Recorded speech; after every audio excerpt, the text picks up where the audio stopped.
What if the American Revolution was never meant to be a revolution at all? What if it was not born from glory or grand speeches, but from silence, from forgotten farms, smoldering anger, and the slow erosion of trust? A storm brewing across a continent where loyalty turned into resistance, and resistance became rebellion. This was not just a battle for independence, it was a battle for identity. A struggle between the world's most powerful empire and a ragtag collection of farmers, blacksmiths, printers, and preachers. 13 colonies clinging to the edge of a continent, defying the King of England with nothing but willpower, muskets, and belief. But beneath the slogans, beneath the carefully polished history, lies a different truth. One soaked in blood, betrayal, and impossible odds. A truth forged in secret meetings, whispered plots, and the long shadow of war. What drove ordinary people to risk everything they had for a dream that had never been done before? This is not just the story of how America was born. It is the untold story of what it cost to build it. The stakes were more than freedom. They were survival. And once the fire was lit, there would be no going back. This is the American Revolution, like you have never seen it before. Before there were redcoats marching through colonies, before the crack of musket fire echoed in Lexington and Concord, there were quiet tensions stretching across an ocean. The American colonies were not born with rebellion in their blood. They were born from ambition, from survival, from the hope of a better life in a new world. By the middle of the 18th century, 13 British colonies had taken root along the eastern edge of North America. From the icy shores of Massachusetts to the swamps of Georgia, each colony had carved out its own identity. They were British, yes, but not entirely. They had their own laws, their own towns, their own way of life, and in many ways, their own future. For years, the British Empire had allowed these colonies a degree of freedom. It was a policy historians would later call salutary neglect. London kept its distance, and in return, the colonies thrived. They governed themselves, taxed themselves, and fought their own local disputes. They built economies, churches, schools, and slowly, generation by generation, a unique American spirit began to take shape.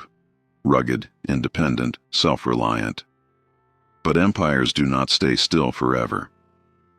When crisis strikes the crown, the empire tightens its grip. In 1756, Britain was drawn into a brutal global conflict, the 7 Years' War. In North America, it was known as the French and Indian War. British troops and colonial militias fought side by side to push back French forces and their Native American allies. It was a hard-fought victory, but it came at a staggering cost. By war's end in 1763, the British Empire had won vast new territories, but it had also amassed an enormous debt, over £130 million. Parliament looked across the Atlantic and saw colonies that had benefited from British protection, colonies that had grown rich on trade, colonies that surely could help pay for the cost of their own defense. And so, the taxes began. The first blow landed with the Sugar Act of 1764, placing duties on molasses and other goods. Then came the Stamp Act in 1765, requiring colonists to pay a fee on every legal document, newspaper, and even playing card. It was not just the money, it was the principle. These taxes were passed in Parliament, thousands of miles away, without a single American representative in the room. To the colonists, it was tyranny in legal clothing. No taxation without representation. It began as a protest. It would become a fire. The outcry was swift. Riots broke out in the streets of Boston. Effigies of tax collectors were burned and hung from trees. Colonial assemblies declared the taxes illegal. Merchants banded together in economic boycotts. And behind closed doors, resistance groups formed, the most famous among them, the Sons of Liberty. In taverns and town halls, whispers of rebellion began to take root, not just against the taxes, but against the entire structure of imperial rule. To Britain, these protests were dangerous. The Stamp Act was repealed in 1766, yes, but only alongside a chilling reminder, the Declaratory Act. Parliament declared it held full authority to legislate for the colonies in all cases whatsoever. It was not a retreat. It was a warning. The cycle continued.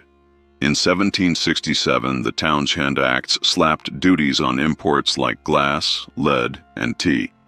Once again, colonists resisted, this time with growing coordination. Homespun clothing replaced British textiles. Local goods were prized over imperial ones. Resistance was no longer a flash in the pan, it was becoming a lifestyle. But the heart of the unrest was not just economic, it was ideological. Across Europe, the Enlightenment had sparked a revolution of the mind. Thinkers like John Locke had argued that power came not from monarchs, but from the people, that governments existed only by the consent of the governed, that individuals had rights, natural, inalienable rights, that no king could strip away.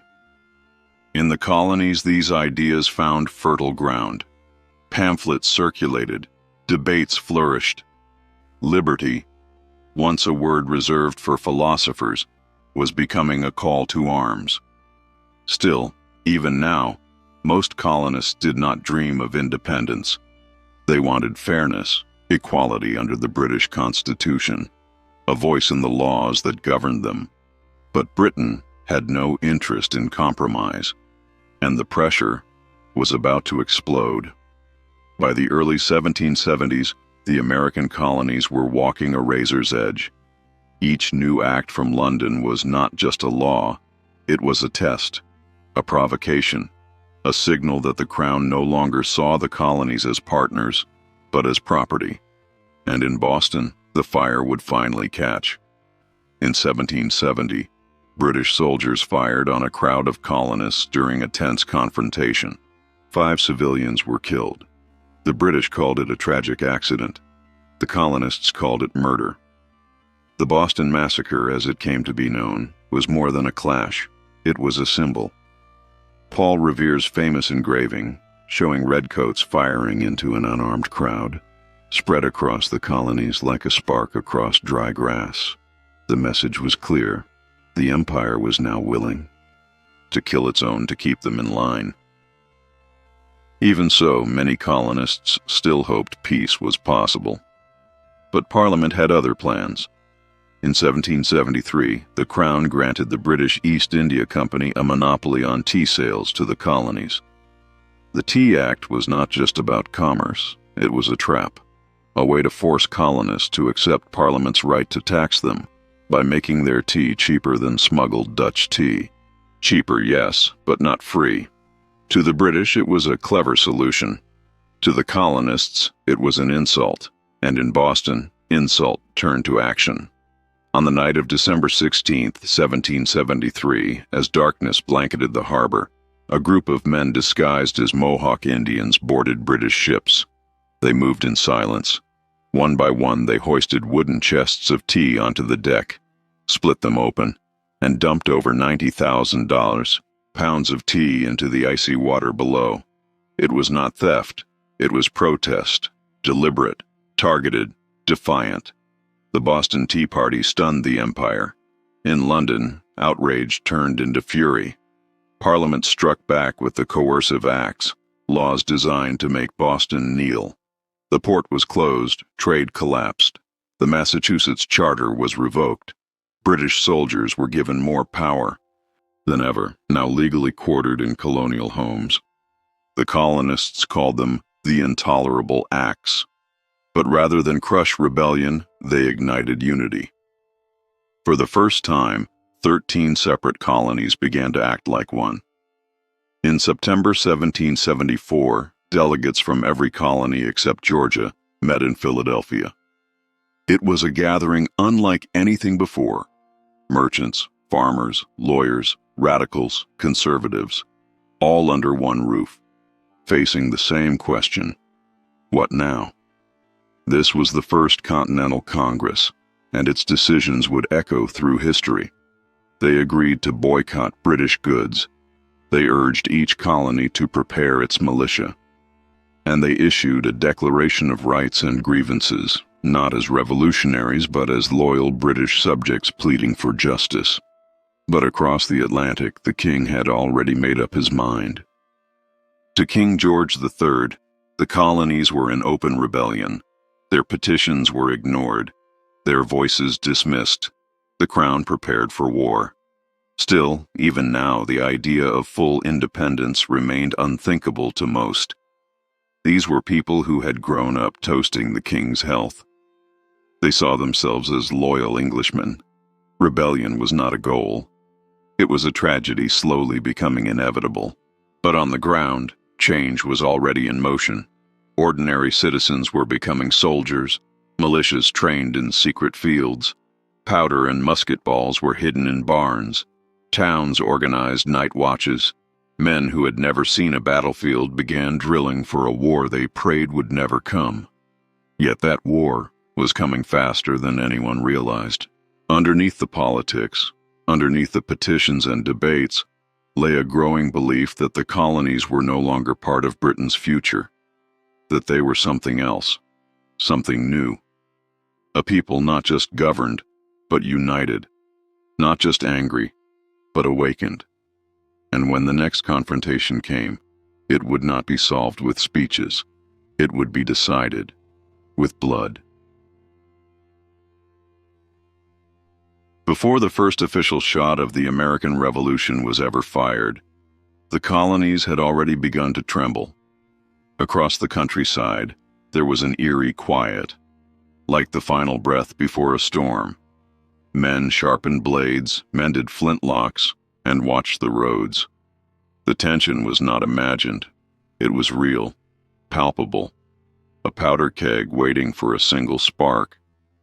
And that spark would come on the road to Lexington and Concord.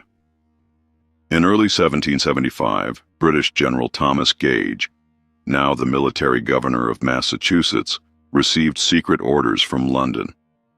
He was to seize colonial weapons stored in Concord and arrest rebel leaders John Hancock and Samuel Adams. If the heads of the serpent could be cut off, perhaps the body would fall still. But the rebels were not sleeping. On the night of April 18th, as British troops silently moved out of Boston under cover of darkness, riders were already moving faster. Paul Revere, along with William Dawes and Samuel Prescott, galloped through the countryside, shouting the warning, "The British are coming." Lanterns glowed in belfries. Drums beat in town squares. The militias were already on the move. At dawn on April 19th, British soldiers reached the village green at Lexington. There, a group of about 70 colonial militiamen, called Minutemen for their readiness, stood waiting. They were outnumbered, outgunned, untrained, but they stood their ground. The British commander ordered the Americans to disperse. The Minutemen began to back away, and then a shot rang out. No one knows who fired first, but history would call it the shot heard round the world. In seconds, chaos exploded. Smoke, shouting, musket fire. When it was over, 8 colonists lay dead, and the British marched on toward Concord. But by the time they arrived, the weapons had been moved. Instead of a quick victory, the Redcoats found themselves under constant fire as they retreated back to Boston. Colonial militias lined the roads, ambushing them from behind trees, stone walls, and forests. It was not a battle. It was a massacre in slow motion. By nightfall, nearly 300 British soldiers were dead, wounded, or missing. The war had begun. Word of Lexington and Concord spread like wildfire. In every colony, militias began to mobilize. Farmers put down plows. Blacksmiths turned forges to weapons. The colonies were awakening, not as subjects, but as soldiers. And in Philadelphia, the Second Continental Congress convened. The air was different now. This was no longer about grievances. It was about survival. Delegates from all 13 colonies were present, and though they still spoke of peace, they now prepared for war. One of their first acts was to form a continental army, a unified force to stand against the might of Britain, and to lead it, they chose a tall, soft-spoken Virginian in military uniform, George Washington. Washington was not chosen for his victories. He had few. He was chosen for his presence, his resolve, and the message he sent. This was no longer a Massachusetts rebellion. This was a united American resistance. While Congress debated, blood continued to be spilled. Just 2 months after Lexington, the British found themselves facing colonial troops again. This time on the steep slopes of Breed's Hill, just outside Boston. The colonists had fortified the high ground overnight. The British planned to dislodge them with a frontal assault. It would become known as the Battle of Bunker Hill, though most of the fighting happened nearby. On June 17, 1775, British troops, backed by cannon and bayonet, charged uphill into American fire. Once, twice, a third time. The colonists held firm, waiting until the redcoats were close before opening fire. British bodies littered the hillside. But on the third charge, the colonists' gunpowder ran low. They were forced to retreat. It was technically a British victory, but at a heavy cost. Over 1,000 British soldiers were killed or wounded. Their dead officers lay in rows.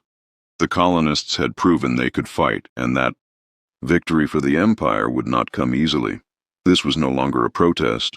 It was a war, and it was only beginning. The British Empire had faced rebellions before. It had crushed uprisings across continents. But what was rising in America was different. It was not just a military threat. It was an idea that people could govern themselves, free from kings and parliaments, by their own consent.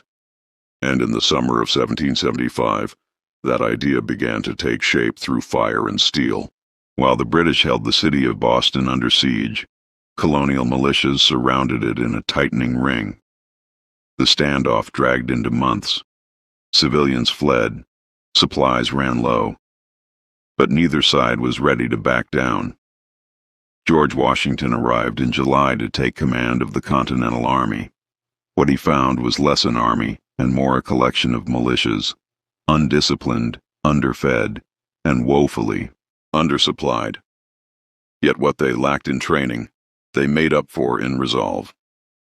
Washington set about transforming this raw force into a military machine. He instilled discipline, built defenses, and launched a propaganda campaign to inspire unity. His presence alone, calm, commanding, and unwavering, began to solidify the rebellion into a revolution. But the question still loomed. Could a group of scattered colonies truly challenge the most powerful military on Earth? The British believed the answer was no. So they escalated. In the fall of 1775, British forces struck the southern colonies, hoping to rally loyalist support. In Virginia, they offered enslaved men their freedom, if they would fight for the crown. Thousands accepted. Families were torn apart. The war was no longer just a political conflict. It had become a civil war, neighbor against neighbor, family against family. Meanwhile, to the north, the revolutionaries launched a bold and dangerous gamble. They set their sights on Canada. Led by General Richard Montgomery and a young Benedict Arnold, American forces marched through the wilderness toward Quebec, hoping to bring French Canadians into the cause. It was a brutal campaign, snow, hunger, disease, and by the time they reached the city, their men were half dead. On December 31st, 1775, under cover of a blizzard, they attacked. The assault failed. Montgomery was killed. Arnold was wounded. The American dream of adding Canada to the Revolution froze in the snows of Quebec. It was a sobering moment, proof that passion alone could not overcome British firepower and experience. But even in failure, the Revolution did not break. Back in Boston, Washington prepared for a bold stroke of his own. He had received a shipment of heavy artillery, dragged 300 miles from Fort Ticonderoga by Henry Knox, across frozen rivers and snow-covered hills. It was an act of sheer willpower. When the cannons were placed on the heights of Dorchester overlooking Boston Harbor, the British saw what lay before them, and they knew. On March 17, 1776, British forces evacuated Boston. Ships sailed out of the harbor, soldiers and loyalists fleeing the city. It was the first major American victory of the war. But it would not be the last. Still, a deeper transformation was taking place, one less visible than cannons or battles. The colonies were shifting. Their minds were changing. Until now, most Americans still saw themselves as British subjects seeking justice. They wanted rights, not rupture. They wanted reform, not revolution. But events had moved beyond compromise. The blood spilled in Massachusetts, the burning of towns, the refusal of the king to even receive their final plea, the Olive Branch petition. These had shown them what Britain truly intended: submission, not peace. And then came a pamphlet, just a pamphlet, but it changed everything. Written in January 1776 by an Englishman named Thomas Paine, it was called Common Sense. In plain, thunderous language, Paine ripped away the illusions. He called monarchy an absurdity. He argued that no island should rule a continent. He declared independence not just necessary, but inevitable. And Americans listened. Within months, Common Sense sold over 100,000 copies. It was read aloud in taverns, churches, and public squares. For the first time, ordinary people began to believe, not just in rebellion, but in a new nation. Something profound had shifted. The colonies were no longer fighting to be heard. They were preparing to be free. By the summer of 1776, the 13 colonies stood at a precipice. The old ties were severed. The illusion of unity with Britain lay in ruins. And yet, what lay ahead was even more terrifying: war with the greatest empire the world had ever known. Still, the momentum was unstoppable. On July 2nd, the Continental Congress voted to break from Britain, and on July 4th, 1776, they ratified the Declaration of Independence, a document unlike anything the world had seen. Penned by Thomas Jefferson, it was a thunderclap wrapped in parchment. It did not just declare freedom, it justified it. We hold these truths to be self-evident, that all men are created equal. Those words would echo through the centuries, even as the young nation failed to fully live by them. But at that moment, they were a call to arms, a declaration of war, not just against Britain, but against tyranny itself. The ink was still drying when the empire struck back. The British had no intention of letting the colonies go quietly. That same summer, they unleashed a massive invasion.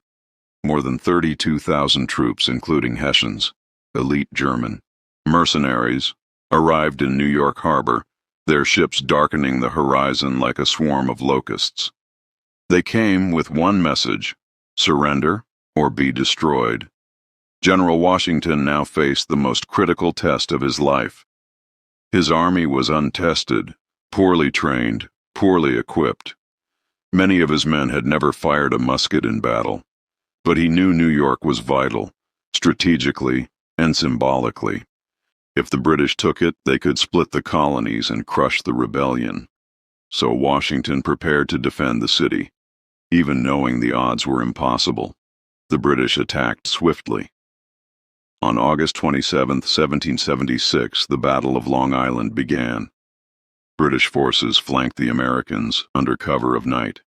Outnumbered and outmaneuvered, the Continental Army was driven back in chaos. Smoke choked the air. Men screamed through the trees. Cannons shattered earth and bone. It was not a battle. It was a rout. But Washington did not panic.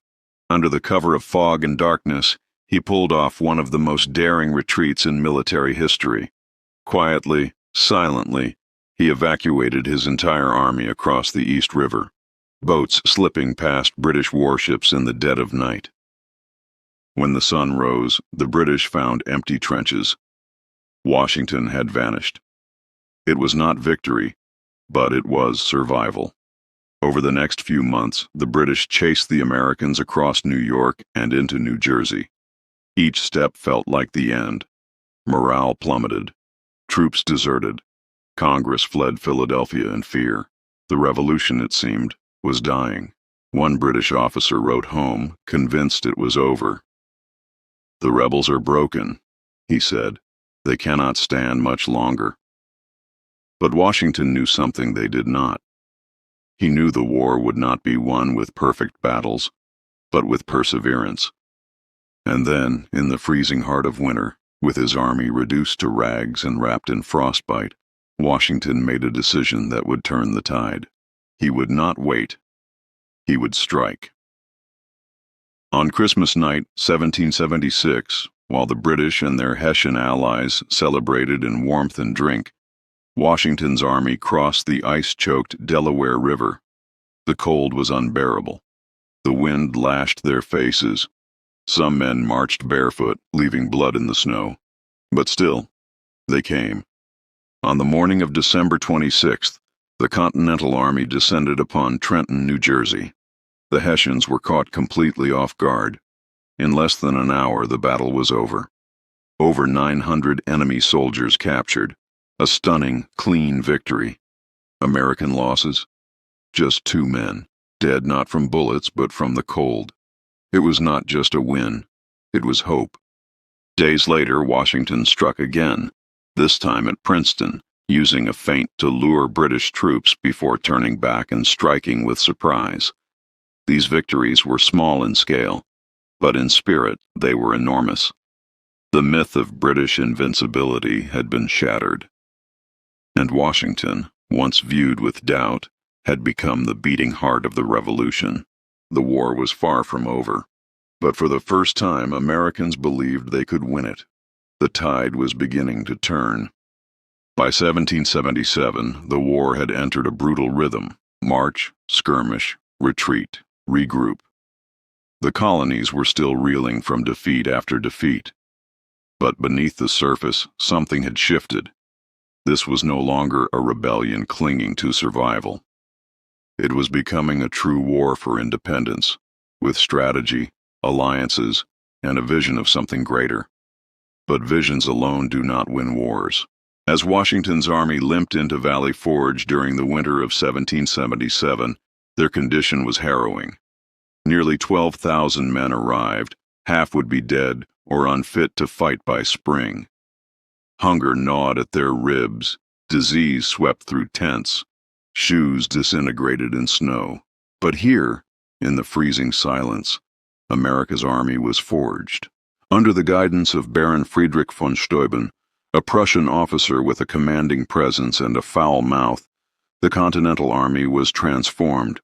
Steuben drilled them with relentless precision, marching, firing, maneuvering. He taught them how to move like an army, not a mob, how to fight like professionals. When they emerged months later, they were no longer simply survivors. They were soldiers. But while Washington held the line in the east, the war's momentum was shifting elsewhere, deep in the forests of upstate New York. The British had a plan, a bold one. General John Burgoyne would march south from Canada, down the Hudson River Valley, splitting New England from the other colonies. It was a classic strategy: divide and conquer, isolate the revolutionaries, crush them piece by piece. But Burgoyne's march turned into a disaster. His army moved slowly, burdened by wagons, supplies, even fine china and champagne. American militia forces harassed them at every turn. Bridges were destroyed. Roads were flooded. Trees fell behind them like shadows. And at Saratoga, the trap was sprung. From September to October 1777, American forces under General Horatio Gates and the fiery, Unpredictable Benedict Arnold clashed with Burgoyne's army in the wilderness. The fighting was fierce. Bayonets clashed in forests, smoke curled above shattered trees. Arnold, defying orders, charged into battle, rallying men by sheer force of will. The British were overwhelmed. On October 17th, Burgoyne surrendered his entire army, over 6,000 men. It was a staggering victory, but its impact would go far beyond the battlefield. Because across the Atlantic, in the courts of Versailles, the King of France was watching. He had seen the Americans struggle. He had doubted they could stand. But now, they had proven themselves. The victory at Saratoga convinced France that the American cause was not doomed. It was daring, it was real, and it was worth backing. In February 1778, France officially entered the war, bringing money, weapons, troops, and perhaps most importantly, a navy. For the first time, the revolution was no longer just a colonial rebellion. It had become a global war, and Britain knew it. Fighting now broke out in the Caribbean, in India, and on the seas. Spanish and Dutch support followed. What began in the streets of Boston was now shaking the balance of power across the world. Back in America, the fighting continued with brutal intensity. In the South, the war turned vicious. Cities like Savannah and Charleston fell to British forces, but the countryside erupted in guerrilla warfare. American fighters like Francis Marion, the Swamp Fox, waged hit-and-run attacks, vanishing into the wilderness before the British could strike back. In the North, Benedict Arnold, once a hero, betrayed the cause. Bitter, wounded, and overlooked, he plotted to hand over West Point to the British. The plan was uncovered just in time. Arnold fled, becoming a symbol of treachery that would haunt American memory forever. But even as betrayal lingered and blood spilled, something deeper endured. The revolution had become more than a military conflict. It had become a moral one, a battle of will. Washington, still leading after years of hardship, held his fragile army together through discipline and inspiration. He knew the stakes. If they lost, they would not just fail, they would hang. And yet, they stood, and they waited, because a final confrontation was coming, a decisive blow that would end the war not with a whisper, but with thunder, and it would come at a place called Yorktown. October 19th, 1781, Yorktown, Virginia. The thunder of cannon fire had fallen silent. British General Charles Cornwallis, trapped by land and sea, had surrendered. An entire British army, over 7,000 men, laid down their arms. The Redcoats, once feared as invincible, marched out to the tune of "The World Turned Upside Down." And so it had. The American colonies had defeated the greatest military power on earth. But as the cheers echoed through camps and cities, the real struggle had only just begun. Victory in war does not always mean peace in life. For the 13 colonies, the fall of British authority left a gaping void, one that would not be easily filled. What emerged in the aftermath was not order, but uncertainty. Because the revolution had united the colonies against a common enemy, but it had not solved the question of what came next. The Articles of Confederation, hastily approved in the middle of war, left the new nation weak and fragmented. There was no central executive, no federal court system. Each state retained its sovereignty, printing its own money, negotiating its own deals. The government had no power to tax. It could not raise armies. It could barely govern at all. It was a republic in name, but a fragile, splintered one. Meanwhile, soldiers who had risked everything for freedom returned home to find their farms in ruin, their families starving, and their pay withheld.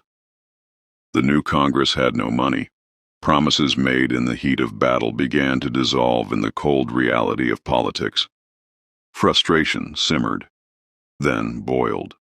In 1783, a group of Continental Army officers, angry over unpaid wages and fearful for the nation's direction, gathered outside Philadelphia. They drafted a letter, a warning. If the government would not care for its defenders, then perhaps the army should take matters into its own hands. It was a moment pregnant with danger.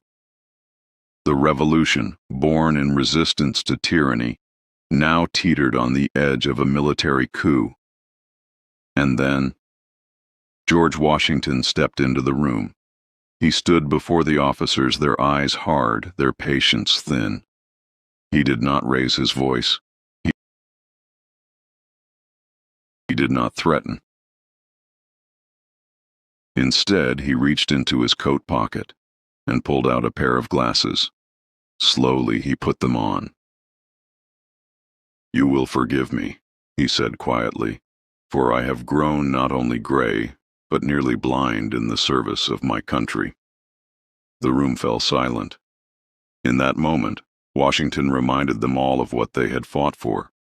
Not power, not gold, but a republic.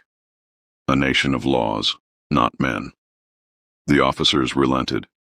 The coup died before it was born, but the fragility of the new republic remained. Across the states, internal unrest spread like a shadow. Farmers in debt found themselves crushed under new taxes from their state governments.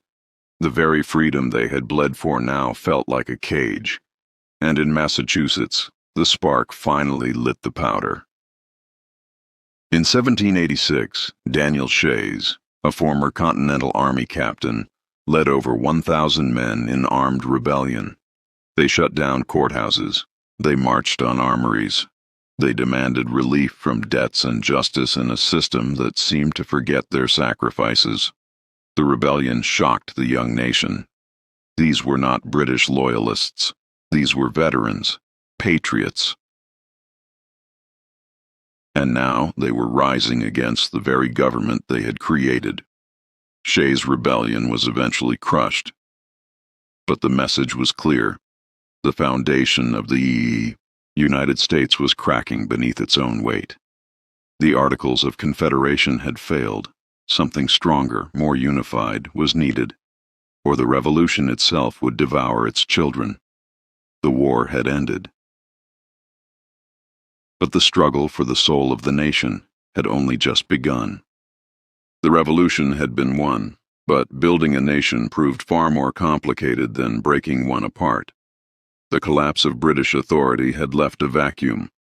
The power that once radiated from London was now scattered among 13 independent states, each guarding its own interests, currencies, and laws.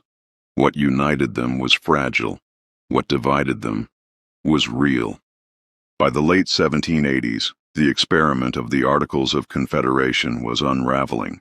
Congress had no authority to raise revenue. It could request funds, but not compel them.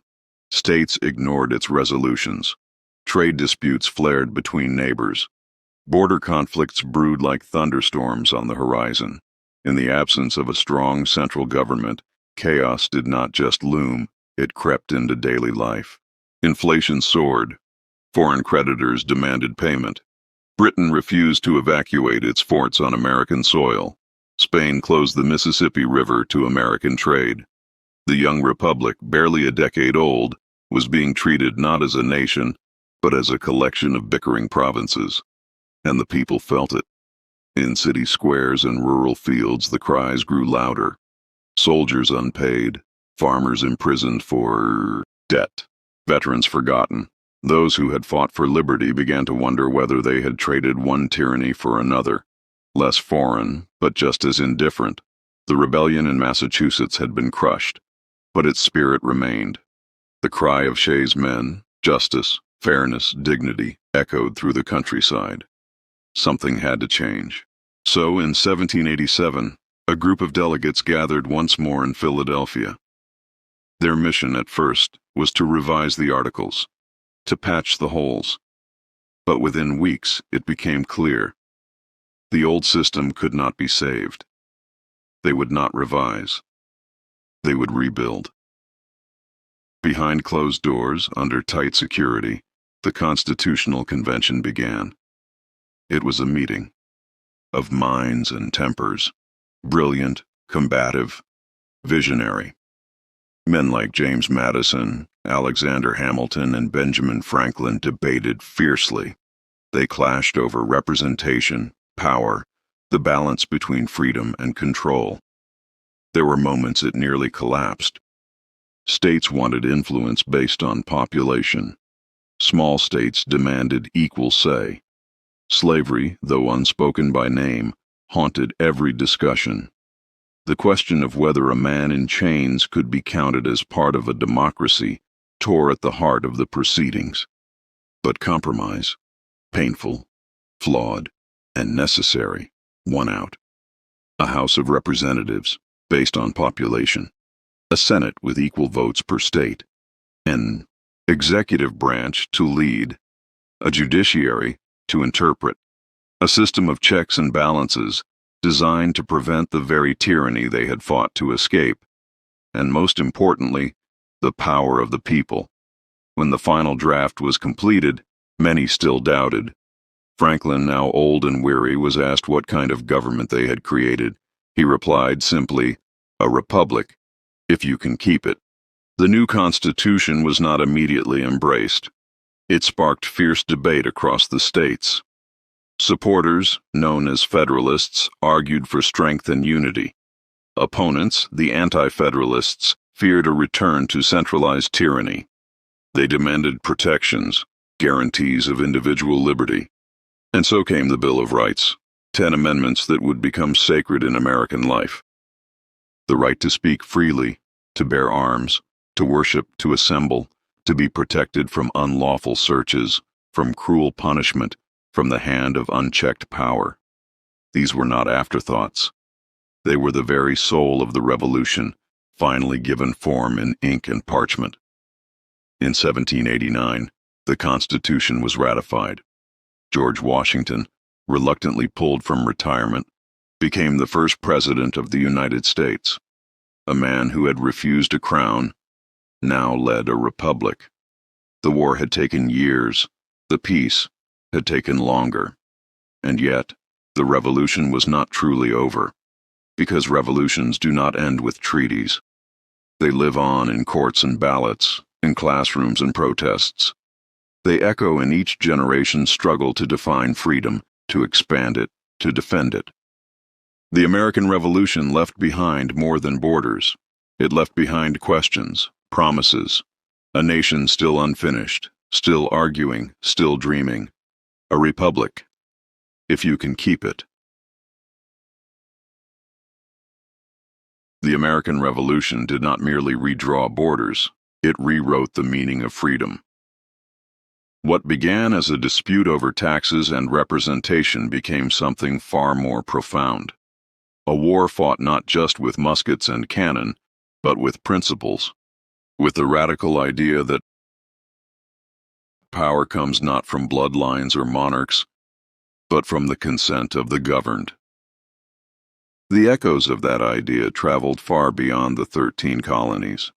In Paris, young intellectuals and aging aristocrats watched the American struggle with a mixture of curiosity and fear. Could ordinary men truly govern themselves? Could a republic rise from rebellion and stand without a king? The storm that would become the French Revolution was already rumbling, shaped in part by the American example. Across the globe, monarchs tightened their grip. Empires took notice. The world's oldest institutions had been challenged by farmers and merchants, and they had won. But the Revolution's legacy was not a simple tale of triumph. Its promise of liberty had limits. The words etched into the Declaration of Independence, "All men are created equal," rang hollow for many. Enslaved Africans whose labor had built plantations and cities remained in bondage. Their cries for freedom were met not with muskets, but with silence. Native American nations, who had tried to navigate the chaos, were pushed further west, betrayed, displaced, destroyed. The birth of one nation meant the slow erasure of many others. Even among the white colonists, inequality persisted. Women, though they had sacrificed, suffered, and organized in the shadows of war, found themselves locked out of the new political order. Their voices had helped carry the revolution, but their rights were postponed for another century. Still, something had changed, irrevocably. The American Revolution planted a seed, an idea, that governments are accountable to the people, that freedom is not granted, it is claimed, that the individual has a voice, no matter how small, and that voice matters. And ideas, once released, do not die. They spread. In the Caribbean, revolutionary whispers stirred rebellion in Haiti, where enslaved people took up arms and defeated empires in the name of liberty. In South America, leaders like Simón Bolívar looked to the American model as they dreamed of casting off colonial chains. The revolution's influence rippled across oceans, generations, and ideologies. But its greatest challenge would come from within, because the promises made in Philadelphia and Boston were not carved in stone. They would have to be tested again and again. In civil wars and civil rights marches, in courtrooms and classrooms, in protests, ballots, and battles of conscience. Every generation would be called to interpret the meaning of the revolution anew. Was it about liberty or property, equality or order? Whose freedom mattered? Whose voice counted? The founders themselves had no clear answers. They were not prophets. They were human, flawed, ambitious, afraid. They disagreed, they compromised, they failed. But they built something radical, a system designed to correct itself, to evolve, to expand its definition of who belongs. That system would be stretched to its limits. It would be tested by civil war, corrupted by money, shaken by injustice, and yet it would endure. Not perfectly, not easily, but with the resilience born of revolution. Because in the end, the American Revolution was not a finished story. It was the beginning of one, a story still unfolding. There is a reason why the American Revolution continues to stir hearts centuries after the last cannon fell silent. It was never just about breaking free from an empire. It was about building something no one had dared before, a nation built on the fragile idea that liberty and order could coexist, that ordinary people could wield power and not be crushed by it. That idea was terrifying, even to those who believed in it. The Founding Fathers stood at the edge of a cliff, no map, no precedent, just a question: could freedom survive its own victory? In the years that followed, the answer would be tested, brutally. The United States would expand westward, absorbing land and displacing entire peoples. Slavery, the unresolved sin at the heart of the revolution, would lead to civil war. Immigrants would flood in, seeking the dream, but often facing a harsh reality. Women would march, strike, and suffer before their voices were finally heard. The revolution lit a flame, but it would take generations to carry that flame forward, and even now it flickers in the wind. The legacy of 1776 is not carved in marble. It is written in motion, in struggle, in progress, and in protest. It lives in the abolitionist's pen, in the suffragette's cry, in the songs of laborers and the chants of civil rights leaders. It lives in the quiet courage of those who refused to accept that freedom was a gift only for some. It lives in courtrooms and voting booths, in classrooms and in the streets. It lives in the tension between what America is and what it promises to be. And though the revolution began in a specific place and time, its message speaks across borders. It tells the world that power can be questioned, that voices can rise from below and reshape the world above, that even the most entrenched empire can be defied, not only with weapons, but with ideas. And for all its flaws, contradictions, and hypocrisies, the American Revolution remains a singular moment in human history, a lightning strike that lit the path ahead. Other revolutions would come. Bloodier, louder. Some would burn bright and vanish. Others would descend into terror. But the American experiment, unfinished, unequal, and deeply imperfect, still endures. Not because of its perfection, but because of its potential. That is its true legacy, not statues or slogans, but possibility. The possibility that a nation can grow more just, that the people, when empowered, can hold their leaders accountable. That change does not always come from the top, but from the fire inside the hearts of the forgotten, the oppressed, the ordinary, the kind of people who once stood behind plows and parchment and imagined something greater. Today, we walk in the shadow of their gamble. We inherit their questions, their dreams, their unfinished work. And as long as those questions are still being asked, as long as someone, somewhere, still believes in the promise of liberty and the dignity of the individual, then the revolution is not over. It is alive. Not in museums or textbooks, but in us. The American Revolution was not just a chapter in a history book, it was a spark, a defiant stand against tyranny, a call for freedom that still echoes across continents and centuries. Every right we cherish today, every liberty we defend, was born from the courage of those who chose to rise when it was easier to kneel. But revolutions are not just battles of the past, they are struggles of the present. The fight for justice, for equality, for representation, it continues in our streets, our courts, our voices. And to understand where we are going, we must remember where we began. If this story moved you, if the sacrifices, the ideals, and the legacy of the revolution inspired you, then help us keep that flame alive.